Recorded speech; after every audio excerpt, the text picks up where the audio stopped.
Mga residente sa coastal areas, ginapanghigtan na ang mga top sang ilabalay bangod sa mamadlos nga hangin, tugas ang habagat. Si John Sala may nagarat sa nga balita live sa Barangay Poblacion South, Oton, Iloilo. John.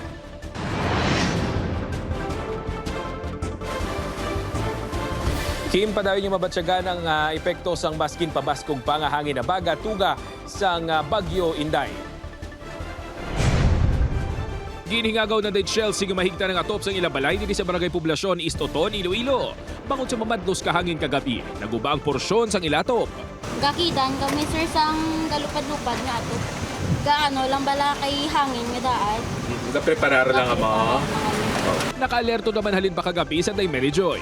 Ginakayunan ni tatay ang amon nga atot kag secure yaman tanan nga gamit namon kuning kaso nga maglabot diri ang tubig. Suno sa Pag-asa Iloilo, apisar nga naging typhoon na lang ang Bagyo Inday, nagababasko ini sa gihapon sang habagat nga nagkadalas ang malaing nga tiyempo.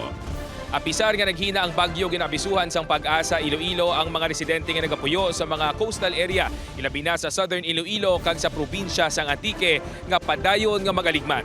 Was ginalauman nga mangin maulanon sa gihapon ng tiyempo. Possible lang mas higher intensity ang aton nga mga paulan. Magalumon pa aton nga tiyempo for the next coming days. Naglapot sa 12 ka mga LGU sa probinsya sang Antique ang nagdeklara sang suspensyon sang face-to-face classes subong adlaw. Padayon naman ang blue alert status sa probinsya. Suno sa Pag-asa mangin mabalod ang kadagatan buwas tubtob sa weekend. Gani ginabisuhan ng mga mangingisda nga magpaiway anay sa pagpalabon. Nagtupad naman ang ulan sa pila ka bahin sang Negros Occidental. May pila ka pagbahang ang ginreport na panggilayon man nga nagasubside ang tubig.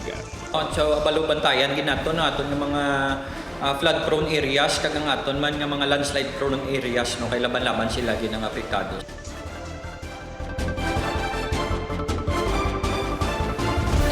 Kim, makitanta diri sa Barangay Poblacion South Oton, mabaskog ang balod gani ginpili sa mga manupangisda nga hindi anay magpalawod sa bunga adlaw para man sa ila safety.